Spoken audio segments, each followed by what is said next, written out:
guide him to his rightful place in the world. And you say he will arrive in half an hour?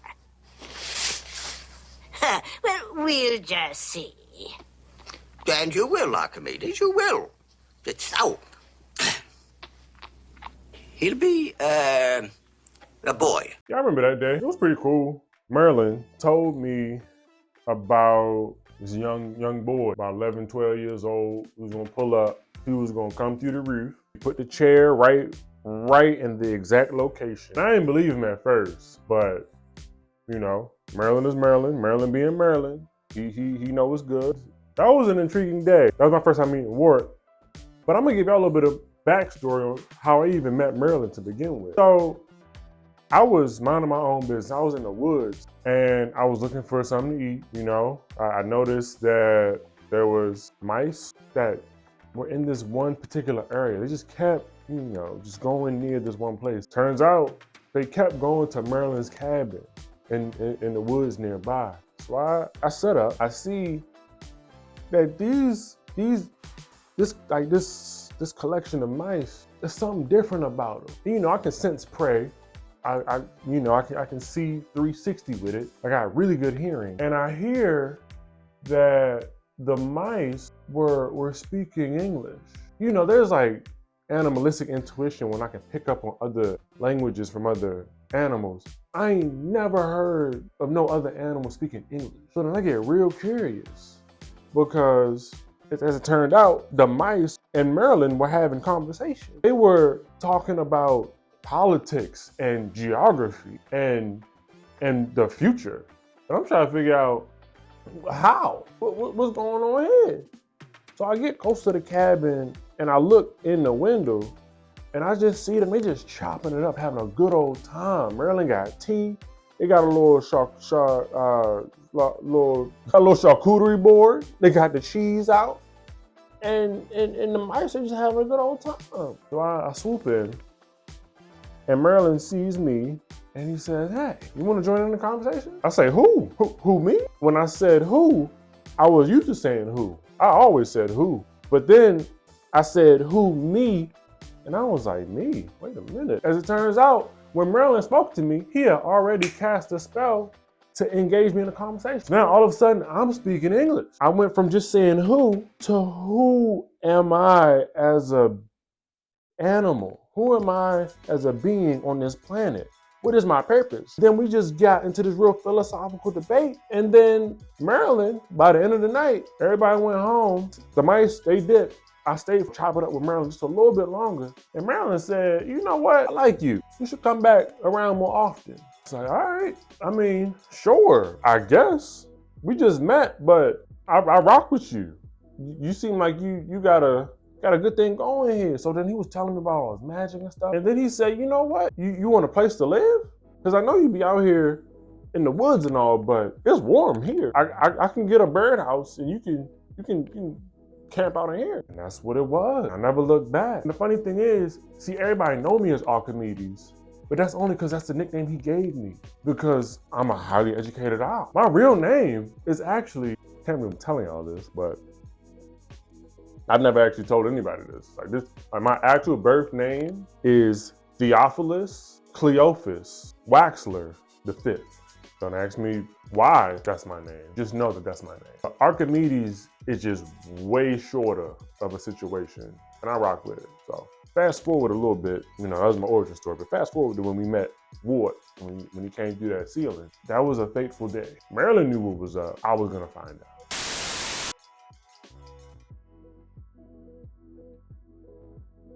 Need strict rules, especially for small boys. And I most certainly agree. Who are you? You. My name is Merlin.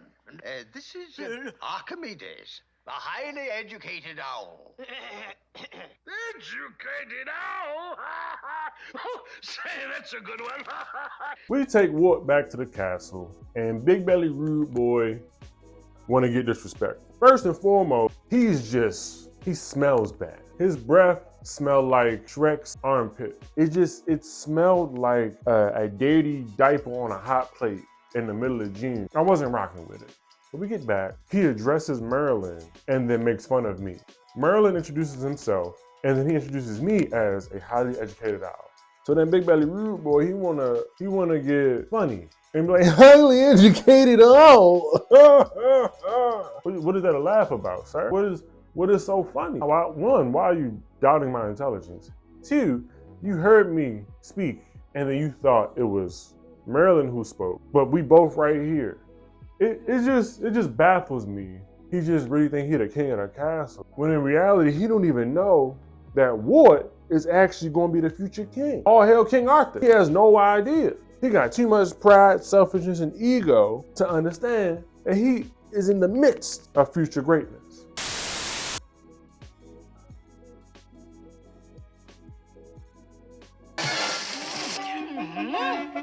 Now what? Oh, is that boy? What in blazes? Help! Help!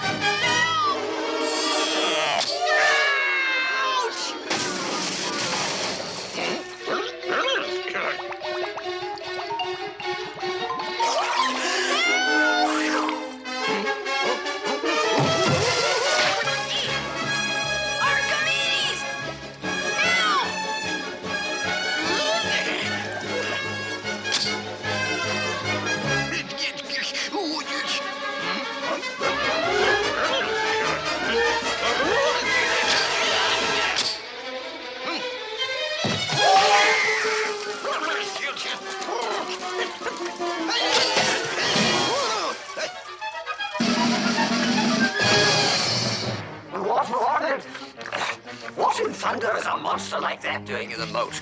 By George, I'll turn him into a minnow. Merlin!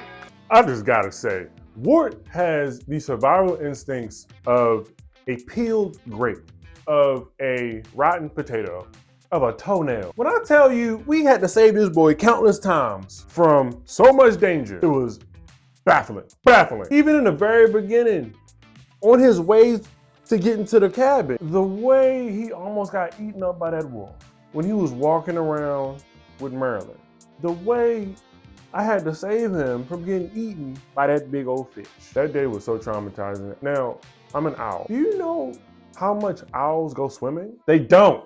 I almost drowned like 4 times while trying to get Wart up out that water. He was learning how to swim, and he was doing so with the survival instinct of a stepped on olive. I still have flashbacks to that day. Sometimes I'll wake up in a cold sweat because I think I'm drowning, because I'm over here trying to avoid this overgrown trout that's trying to eat Wart, and I'm over here by myself, a bird that does not swim.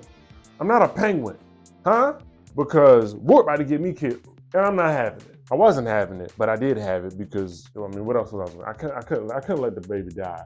I couldn't let him get eaten. You know, as much as I talk about Wart, I love Lord Bro. He was a good kid.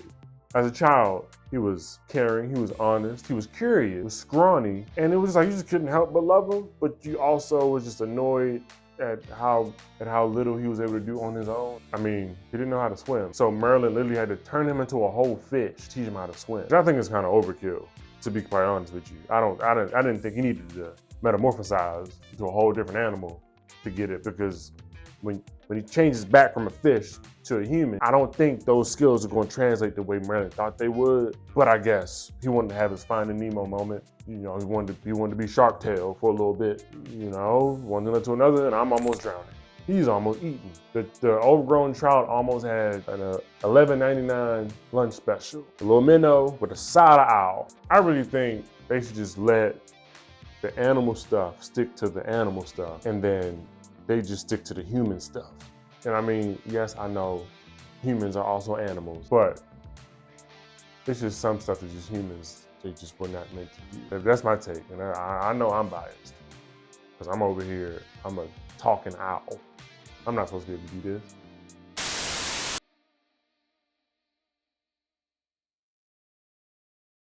Here we are. You mean man will find one of those someday? If man were meant to fly, he'd have been born with wings. I am about to prove otherwise, Archimedes, if you care to watch. Here she goes.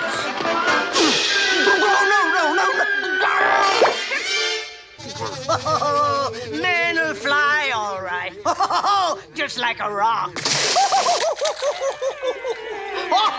It would have worked if it weren't for this infernal beard.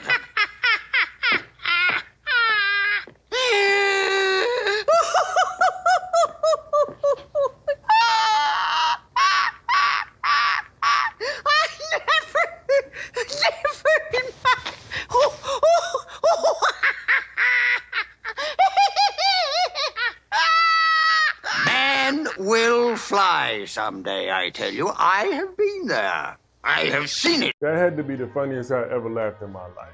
I almost broke a feather. Well, I lost some feathers. I almost broke a wing.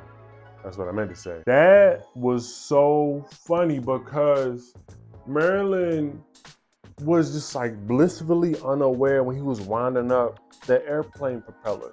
It was so funny because Merlin always thinks he has things figured out. He always thinks he has all the answers just because he can see the future. Bet he didn't see that coming. He really was trying to drop knowledge on Wart, and he ended up dropping one of the funniest slapstick comedic moments in human history, probably. Whenever I think about that day, I just think about what would have happened if he actually fell out the window. Because he was real close. And then the plane crashed. It was just so sweet of a moment. And nowadays, you know, Merlin, he allowed me to live forever. So I was able to be back there in the past. And now I see people be using that as a meme. They be using that. I've seen people, they got tattoos of me, and they reference that scene as their favorite scene from the movie. And I just think that's just so beautiful, because that was also my favorite moment. And I think anytime that I fly around and I see people with that their tattoo, or with the meme, or with me as their profile picture, it just brings back so many good memories. So many good memories. Merlin, he's still around here somewhere, probably in Bermuda or something. But that day made me remember just what it was like to just be. Because nowadays, everything that Merlin was projecting to happen, he was predicting to happen back then, all that stuff is happening right now, and then some. There was some stuff that he knew was gonna happen, but he didn't know like the full scale impact of it. And let me tell you something, this whole present day stuff, y'all can have it. I honestly would much rather go back. Before indoor plumbing was a thing, before electricity that was reliable, before smartphones, just newfangled stuff. It's a bit much. We don't need all these subscriptions and yesterday shipping. Come on, just go to the store and get the thing that you need. Everything don't gotta be delivered. Everything don't gotta be on a drone. Everything don't gotta be live streamed. It don't. It don't. It was great, honestly, before everything was smartified. Why does your ring need to tell you what your blood sugar is?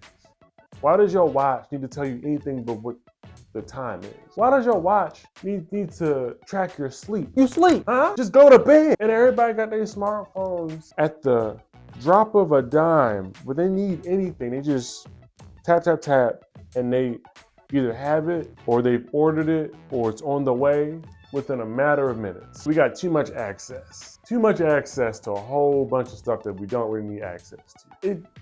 It's baffling. It really is. Social media still sends my head spinning. My head spins 360 degrees. Like, we don't need to see everybody's emotions at every moment of the day, every day of the week. I don't care what you have for breakfast. We do not care. Some stuff just need to be private.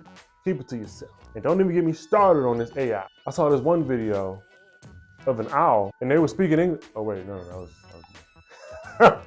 never mind. Just a joke. No, but for real, I did see an AI video of an owl who was literally boxing a bear. And then the owl and the bear, it morphed into a puppy playing in the snow. And then from the puppy playing in the snow, it morphed into somebody breakdancing on the subway in New York City. And then from that, it morphed into that one frog that be tap dancing in that one cartoon. Y'all know what it is. Hello, my baby. Hello, my honey. Hello, my ragtime girl. Maybe I did watch the whole video because it was entertaining, but we don't need it. I don't need it. You don't need it.